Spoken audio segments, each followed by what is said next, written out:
In this session, you will learn how to use AI to build your own PPC tools without needing developers. You will see how to set up custom optimization for campaigns, keyword lists, and optimization tasks so you can spend less time on manual work. Our guest today is Ritu Java, and before we start the session with her, I would like to ask Augustus to introduce the sponsors of Sellerfest Online. Thank you, Lisette. So let me introduce the sponsors of this session. The first one is VAA Philippines, provides trained e-commerce virtual assistants for Amazon, Walmart, and other e-commerce sellers. DataHawk is an enterprise-grade analytics for Amazon and Walmart sellers. VATAi is an international compliance for e-commerce sellers. They provide VAT compliance, EPR services, and much more. MerchJar is your AI copilot for Amazon advertising. Optimal AI by Sellerplex is your Amazon advertising analyst. Ecomc, it's your global Amazon, Walmart, and TikTok growth expert. And last but not least, Exit.io. It's a platform for Amazon FBA buyers, sellers, and investors. And now it's time to introduce our speaker, Ritu. I'm super happy to have you on our channel today. How are you doing? Oh my God. Hi, Lisette. It's been a while. Thank you so much for having me. I am super excited to be here. Really excited. And that's why I wore orange. We love that. And we always love the session with you we have on our Orange Klik YouTube channel because you're one of those experts who always shares whatever you're up to, whatever new you learn, because I feel like you never stop learning and experimenting with things, right? Yes, And so today's topic is about how to create AI tools for better PPC management. But before we start with the presentation, Ritu, could you first introduce yourself and give us a short overview? What are you doing in Amazon space and how do you usually work with Amazon sellers? Yeah, so we run an agency called PPC Ninja, and we help 7, 8, and 9-figure sellers grow their brand through advertising, whether it's on Amazon or Walmart or Home Depot or any other channel that they need to grow, because everybody has a different channel mix. So we're basically retail media experts. And then we also offer AI-based solutions like AI listing creation and AI optimization and things like that, Rufus ready listings. You can basically learn more about us on our website, ppcninja.com. Perfect. And then we're going to also have the link in the video description below. So while Ritu is getting ready to start her presentation, I just wanted to highlight that if you're watching us live, definitely use your chance to post questions for Ritu in the chat, because once she finishes presenting, she's super happy to answer any questions you have about today's topic and also about Amazon PPC. If you like this video, also hit the like button so we would see that you're watching us and are learning from the content we are sharing with you. And if you're not yet a subscriber of Orange Klik YouTube channel, definitely subscribe as well, because then you're going to see future similar videos which will help you to be on top of your Amazon game. And I think Ritu is ready also with the presentation. So I think let's go ahead and start. Yes, absolutely. All right. So for the next 30 minutes or so, I will be sharing on this topic that I am super passionate about. And it is kind of at the crossroads of what we do, which is PPC as well as AI. And we're building a lot of tools. Like my team and I, we're just building so many tools to help us improve our day-to-day operations. And these tools save us a lot of time. They save us a lot of headaches, but more importantly, they do stuff that humans can't do, which is probably the best thing. Because there's a lot of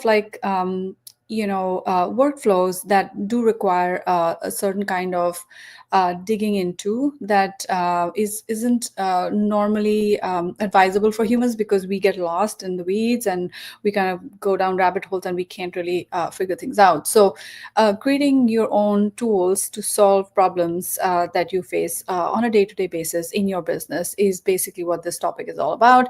And we like to do a lot of DIY, which means we are the ones instructing LLMs to come up with tools that can help solve our problem, right? And we all of us have two choices. Like we could either do a build or a buy, right?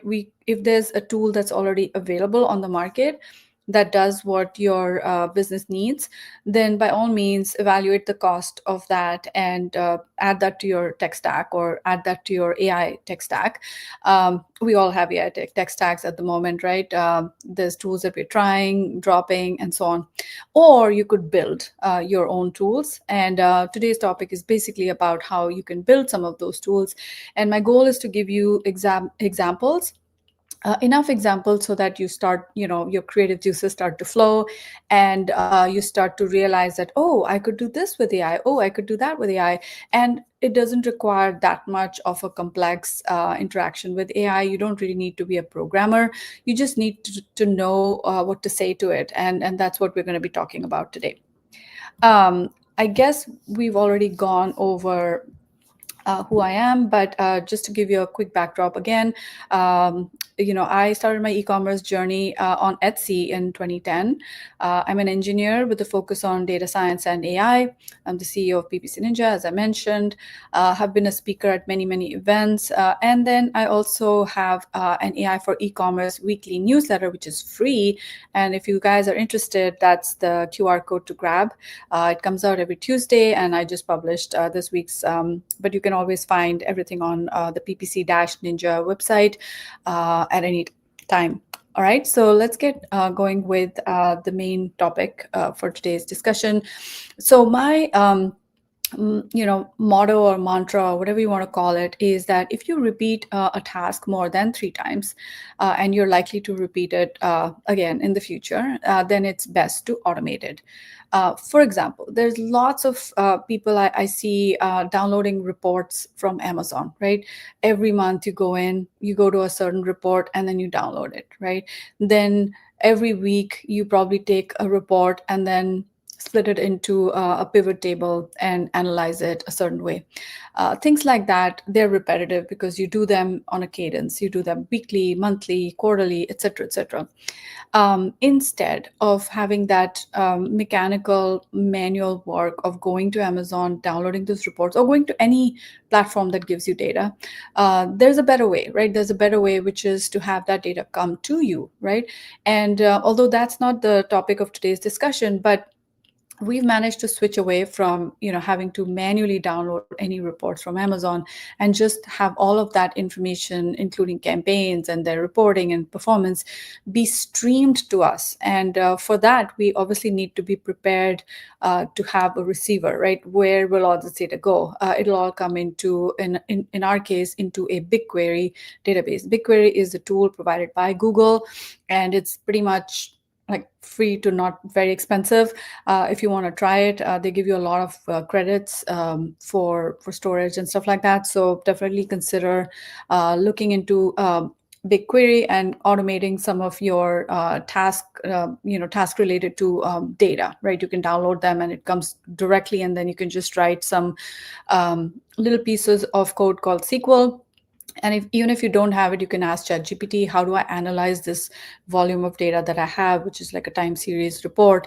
How do I analyze it, and so on? And it will tell you exactly what to do. Then you can hook it up with Looker Studio.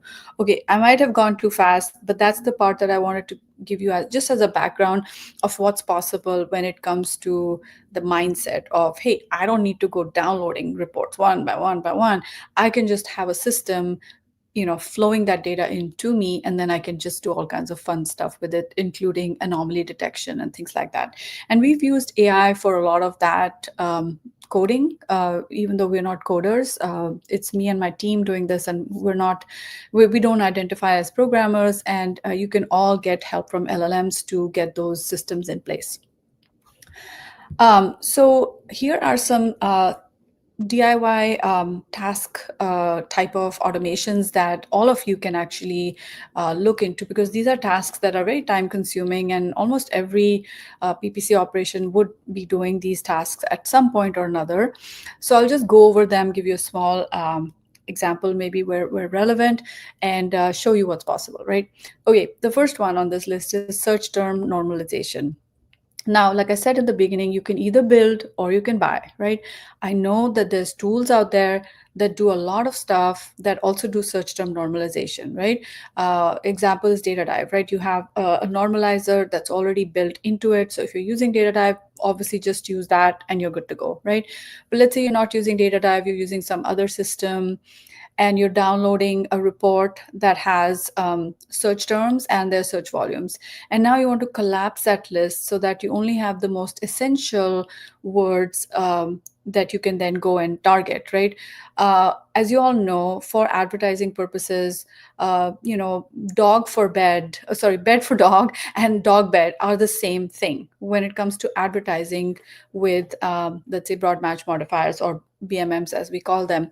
You don't need to have those two be their own separate keywords. You could just have one keyword, and then that could be collapsed into that one, basically into that one keyword. You don't need to have it be repeated over and over again.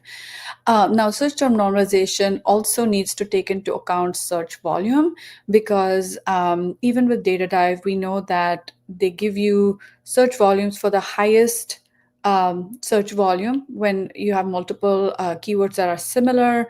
But there's going to be one that has the highest search volume, and you want to prioritize that and discard the others, right? So that's basically the whole idea of search term normalization, and we'll be showing you some examples of like how we actually did that with automation.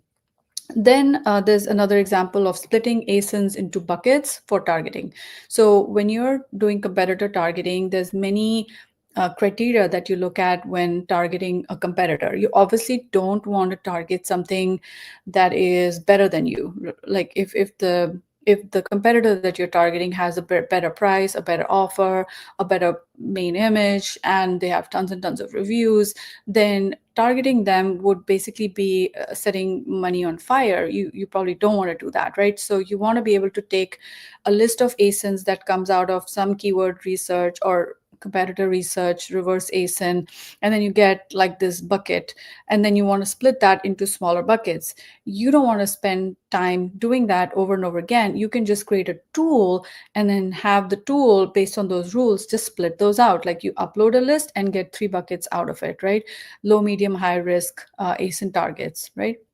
Another example is n-gram analysis. You get search term lists, right? There's lots and lots of keywords in there, keywords that sometimes have patterns, like 1-word, 2-word, or 3-word sequences that forever create like a kind of a bad outcome when it comes to PPC. Like you might have high ACOS whenever those 2 words come together, and you might want to identify those and see if it's better to just negate them in the phrase format. So that's called n-gram analysis.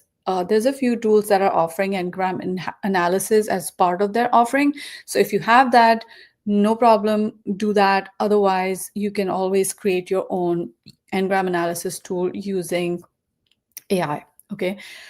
Search term harvesting, another similar one where you can upload a search term report and get back a harvested list based on your criteria. You don't have to actually create any formulas. It's just a tool that you upload and get something back. And it's already cleaned up, so you don't need to further do any filtration or sorting, etc. It's already done in that tool. Campaign creation in bulk. This actually takes a lot of time when you want to create a bulk file that takes all of your time, just creating like different entities and setting their parameters, etc. Instead, it's always better if you just have some sort of input fields where you can enter the keywords you want, the bids, the budgets, the placement modifiers, etc., and tell it whether you want it to be a single keyword campaign or a multi-keyword. All of those inputs can be just provided, just like you would make a decision about how to set up your campaign, and then let that system create the bulk file for you, and then you can just upload it to Amazon. Another one is campaign tagging in bulk. So if you, let's say, want to say, okay, all these campaigns that I want, they must have a day parting tag or something, because I want to know if they're being day parted or not.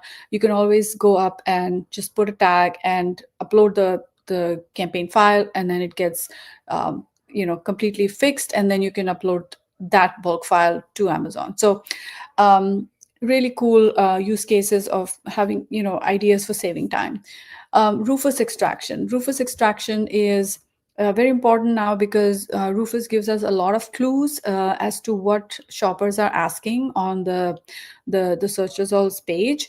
And so by being able to extract those Rufus Q&A, you can actually get a lot of insights on how to optimize your listing itself so that it answers the questions that Rufus doesn't do a really good job of, right? So that's another kind of tool we created with AI that just works in the Chrome as the bookmarklet. It just goes and scrapes your Rufus Q&A and gives it to you as a list, which you can then do whatever you want to do with it.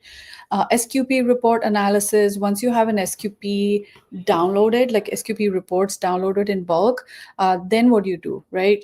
You could always create a tool, whether it's in Looker Studio or something else, that then analyzes those those numbers and tells you whether there's a gap between your SQP report and your keyword report. So this would be a tool that you can upload to different files and get whatever you want out of it as a separate file. Then keyword rank analysis. Like let's say you get keyword ranking data for many days, and then your screen is all green and yellow and orange and so on. You really don't have a sense of, okay, what improved, what, like, you can see visually, but if let's say you were to say, hey, my keyword went from position 16 to position 2, and if you just want to know the top 5 position changes for your account very quickly, you can't do it in that visual space because it looks pretty and it has like all of the information, right? It makes you feel good. But if you really want to dive deep into, okay, what actually changed by how much, the delta of that, we created a tool for that, just to be able to say very quickly, these are the top 10 gains and these are the top 10 losses, by just having that information be fed into an AI tool. Another one that repeats over and over and over again is the ASIN SKU map. Like, honestly, this is, I don't know, Amazon has 2 ways. Like, some ads will use ASIN, some ads will use SKU, and you always want to have both of those, and you want to have like some sort of mapping system. Well, we just created an ASIN SKU map. All you need to do, it's a very simple GPT where you just upload a list that says, these are my ASINs, these are my SKUs, and anytime I want the corresponding thing, like if I put it ASIN, if I give it ASINs, I want the SKUs back. If I give it SKUs, then I want the ASINs back. And you can just do either a comma separated or space separated of all the SKUs and just put it into that ASIN SKU mapper. It just gives you a list. Now that is a huge time saver. Well, huge because it's annoying to have to do this all the time. So it's just nice because you don't have to open 2 sheets and then do some pivots and blah blah blah. Anyway, so that's the ASIN SKU map. And then the last one is like a keyword collapser, where you have long tail keywords where you want to collapse them into just seed keywords.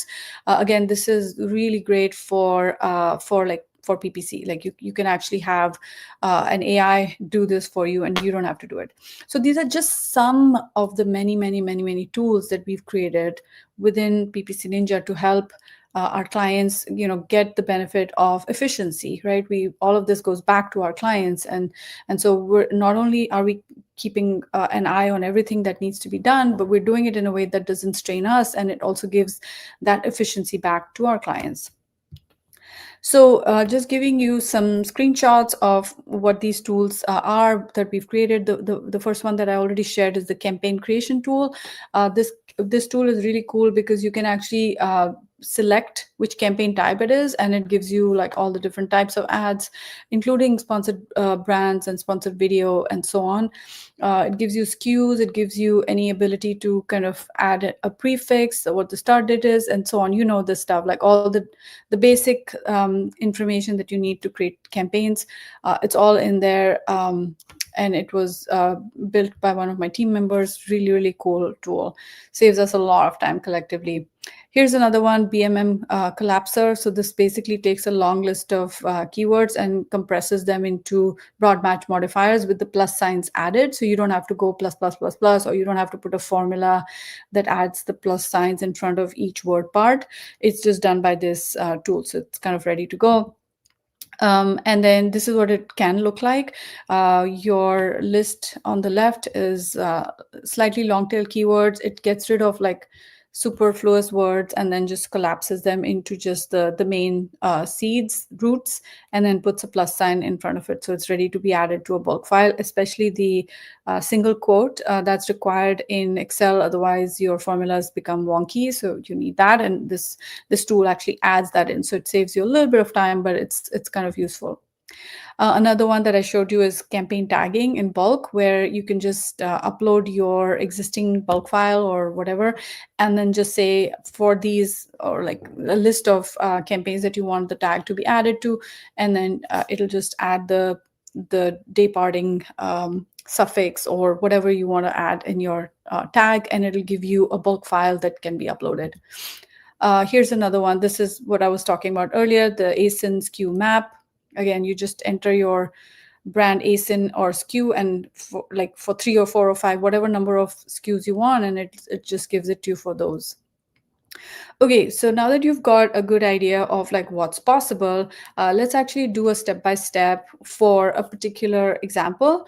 And I have the actual tool that I'll show you, and then I'll show you the logic behind like how to build something like this, like what are the different steps involved. And so let's look at it. So what are we trying to achieve? Your lists can look something like this. You have these, again, this is just a random list of keywords, comma, search volume, right? This list, I want to clean it up. I want, whenever something is out of order, I want it to be rendered in the right order, because I don't want duplicates. This is for broad match modifiers. And then I want to pick the version that's got the highest search volume to be picked out of the list, right? If the search volume costume dogs is 25,200, and costume dog, which is the singular of that, which is the same thing, that has a higher search volume, it'll pick this version over this version. And then you have a third version that says costumes dog, which has the highest search volume of these three, so it'll pick this. Out of these 3 versions, it'll give you this as the final output, right? So that's my goal. That's what I want to achieve when any list is provided to this tool, right? Now, what do we want to use? We probably want to use something like Claude. If you guys don't know what Claude is, it's an LLM which helps you not only just behave like a ChatGPT answering questions, etc., but it also gives you the ability to create artifacts. And artifacts are basically tools that can live on their own and can be shared. There's a URL, you can share it with people, and you don't need them to have any Claude subscription or anything. Anyone can use a Claude artifact, right? So you can hand it off to your team without having to pay for individual, like Claude subscriptions. So actually, let me show you the tool first. So this is what the tool looks like. It's kind of plain. There's nothing fancy about it, but it does the job, right? So this is what we call the search term normalizer. And there's like 4 steps that this particular tool actually uses to come up with the final list of cleaned up words. So let me go back to the 4 steps or the 4 passes. So I have asked Claude in words, like I literally have typed this in. I'll show you here, right? This is my conversation with Claude on the left side. And as I'm having this conversation, it's building this tool for me on the right side, which is also interactable. Like you can actually interact on it and test things out before you go into production or before you say, okay, publish, right? And then it becomes a URL that you can share out with others. So this is the mode where you're saying, hey, I want you to do this. Now, coming back, how would you design the logic for something like this, right? You want to break the logic down into steps so that you can give Claude enough context of what is it that you want to achieve and how you want them to achieve it. Oftentimes, Claude will have its own ability to, to determine what the logic flow should look like. But if you do some amount of thinking on your own, whether it's during the first pass or the second pass, doesn't matter, but you can guide it, and then you won't get into frustrating loops of, oh, it's not doing what I wanted it to do, right? So this is what the 4 steps look like. First pass, you want to remove superfluous words like for, with, in, etc. That's my first pass to clean up my list, right, of keywords. Easy. Now it's got that list, it's cleaned up. Now you wanted to do a second pass. And in the second pass, I'm just saying that group all the keywords by word count. So all the 1-word keywords go into one bucket, all the 2-word keywords go into another bucket, and 3 words, and so on. So why I want to do this is because within that group of 1-word, 2-word, 3 words, and so on, I want to be able to arrange my word parts alphabetically. So within each group, alphabetically sorted out. Why? Because then I can, in my next step, I can actually compare all the word parts in position 1. I want to compare them to see if there's any other keyword that has the same word part, and then I'll go to the next word part and see if they are the same, or are they plural or singular of each other. And that process basically requires a little bit of like iterative thinking, that this is how it's best to accomplish this, the output of this tool, right? So in the fourth pass, each keyword position will be compared to the, let's say, keyword position 1 of keyword 1 will be compared with keyword position 1 of keyword 2 and keyword 3. And you'll see that, let's say the first word is costume, the second one was costumes, and the third one was costume. It's going to figure that out, and then it's going to go to the next one and the next one. So it's like a recursive logic where it'll pick up the words and find them that match, exactly with when it comes to semantics. It's the same word, just a singular or a plural, and it's all in the same word order. And then it'll pick up the one with the highest search volume.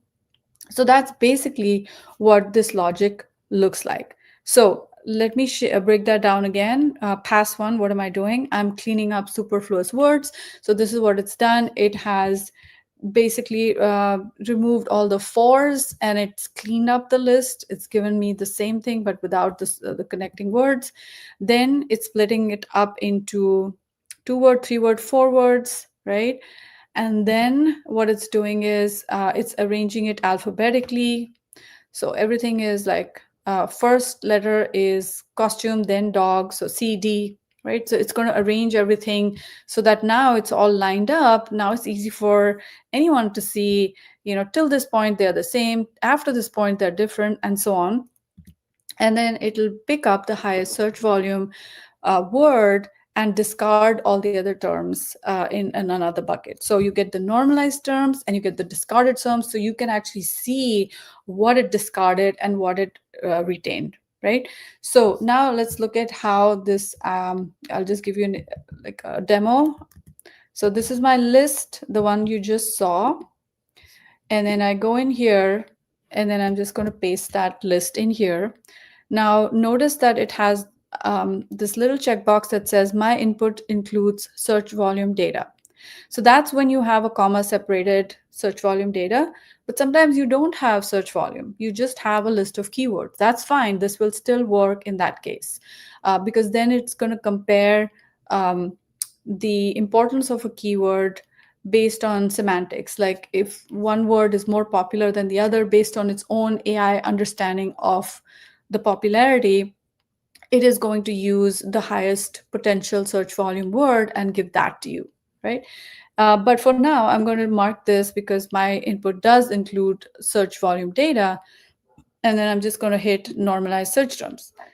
So as you can see, it has done that 4-pass whole system so quickly, like less than a second, and it's given me a list of normalized terms that I'm going to use. And now it's also given me discarded terms. So as you can see, costume, dog was discarded for this reason, because it was a plural or singular variant of a lower volume word. And this one was also the same reason it was dropped, because a higher volume word existed.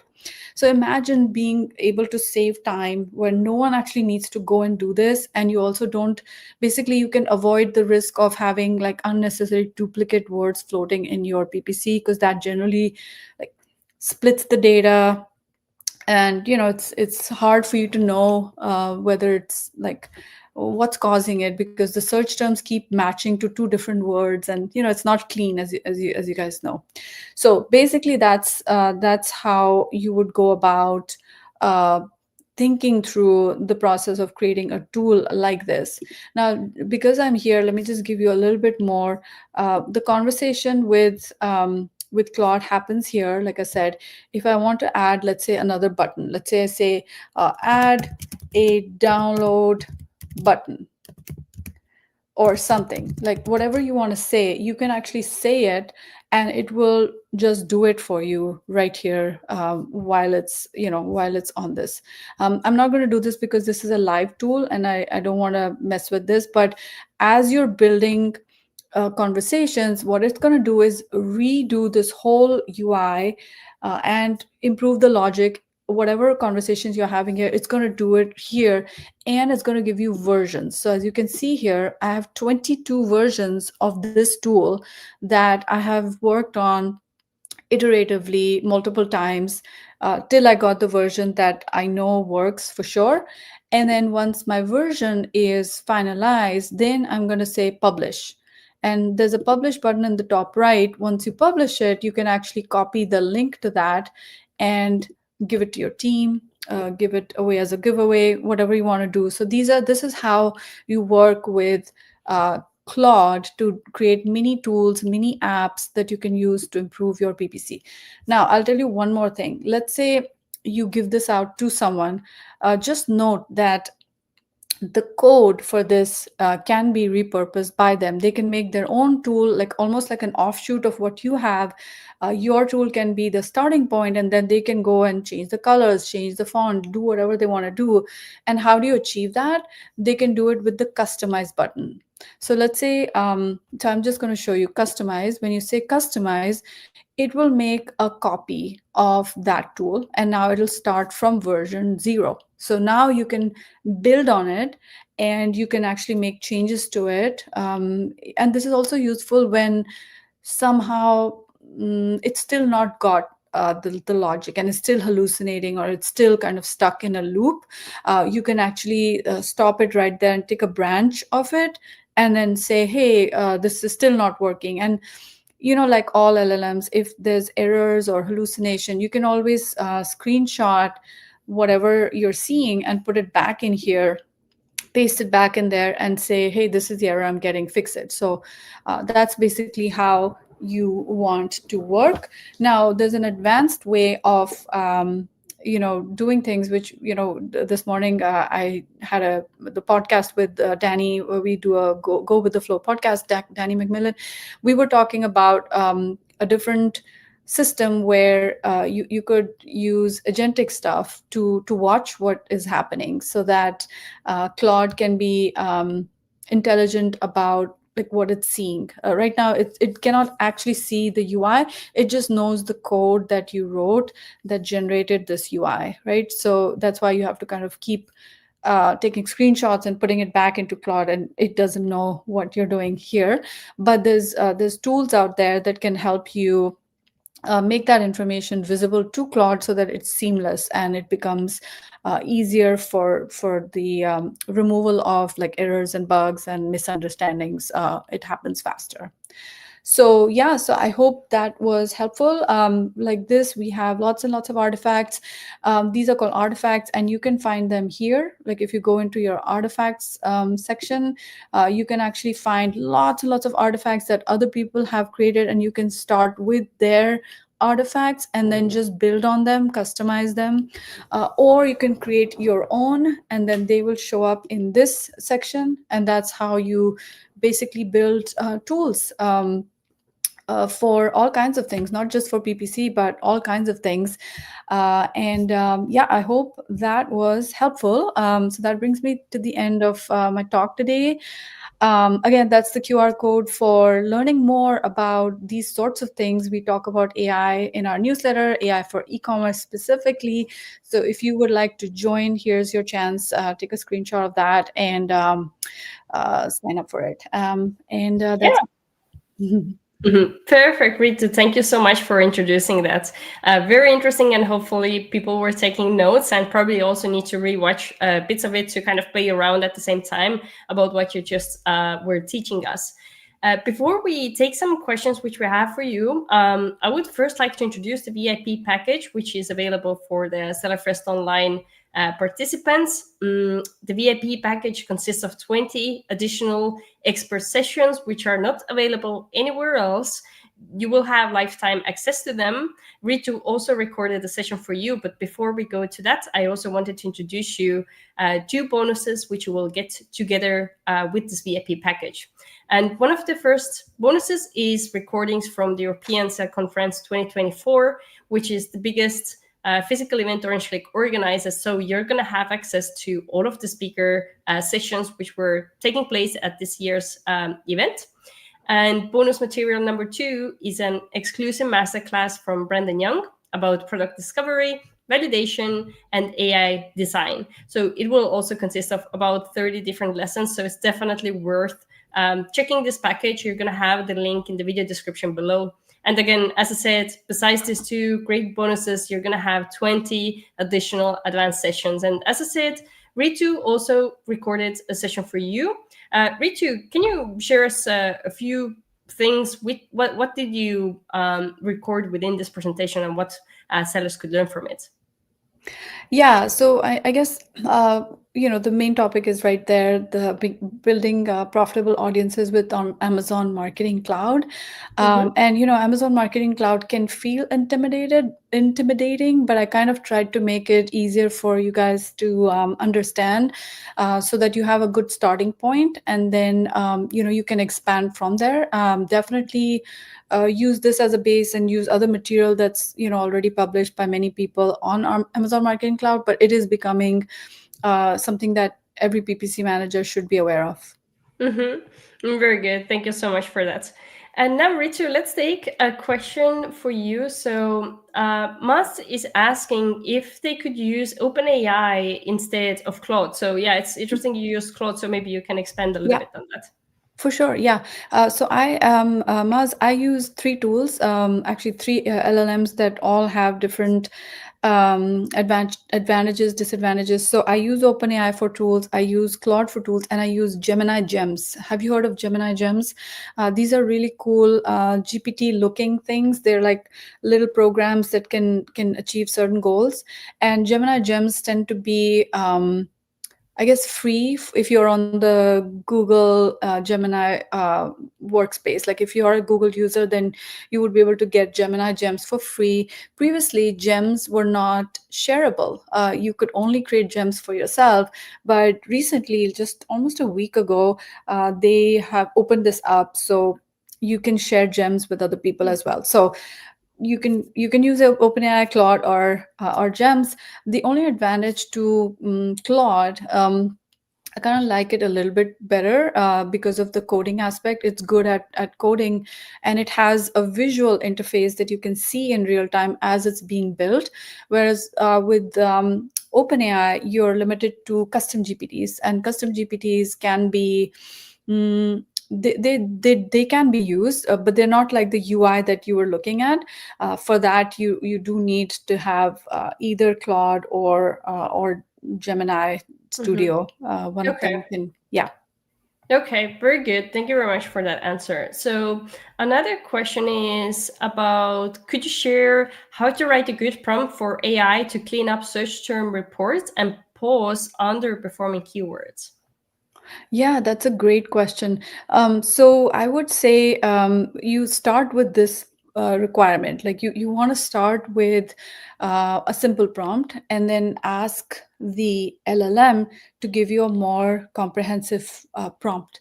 The AI can write prompts for you instead of you struggling to find all the pieces to write. You can say, you are an AI prompt engineer. Your job is to help me with this goal, and then ask it to generate a prompt that you can use to achieve that goal. And so it will give you the prompt that you can then use in a GPT or in a Claude artifact. Okay, that's really a clever thing to do. Okay, very good. And then let's see another question. So, which pros and cons I should compare to understand if I should set up an AI-powered DIY tool versus just opting in for an existing software? Yeah, that's the build versus buy decision. So I would say that cost is always going to be an important one, right? Like some of these tools cost hundreds of dollars, which you may not find useful unless that tool also does other things, right? If it does more than just the one thing you're wanting it to do, then yes, you can see whether the price is worth it. The second one is that speed. Like, can these tools be quickly deployed? Can you buy them and deploy them quickly, versus do they need more kind of extensive setup and so on. So it really depends on priority and cost. Those are the two. And then often I've seen that some of the tools have more bells and whistles than you care for, and so you'll be paying for features that you don't actually need. So it's good to have the mindset of, hey, right now we're evolving in this AI era. Let me try as many tools as I can, and then drop the ones that don't make sense. Like, I do this all the time. Like, I maintain a list of all the AI tools that I'm using and that I'm subscribing for, whether it's on the free trial or I'm subscribing for it. And then I periodically clean that up and say, oh, this functionality has now come to this other tool, and so I don't need this anymore. So drop. So that's your way of kind of, otherwise you're going to have like a huge AI tech stack, which is all going to be small amounts of money, but they'll all add up. $10, $20 just add up. You'll start paying hundreds of dollars to achieve certain goals. And then I would also say one more thing about the DIY route, where the DIY route does require a willingness on your part to participate in that process. Like, if you're like, oh, I don't want to do this, and I don't care, I'll pay extra, I don't want to do this, then that's fine. Go buy instead of building. But if you have a little bit of, I like this, I want to be able to custom build this thing, and then it's free, then definitely, start on that process already. Yeah.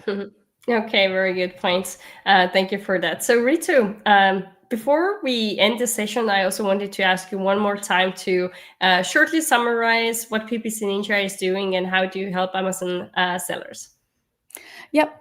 So PPC Ninja is an advertising agency. We help 7, 8, and 9-figure sellers to grow their brands. We help with AI-ready listings, AI creatives, and these are created very fast in a very short period of time, and they are all made with AI. So it's the twofold approach of improving or having an amazing stellar listings that can be then advertised through amazing optimized PPC. And so that cycle is what we focus on. If you want to get in touch with us, we work with 7, 8, and 9-figure sellers. So definitely reach out to us at support@ppcninja.com. Perfect. Well, thanks again for coming here and sharing your knowledge with us. It's always a pleasure with you, and we hope to see you soon on our channel. Thank you so much, Lisette. It was great being here.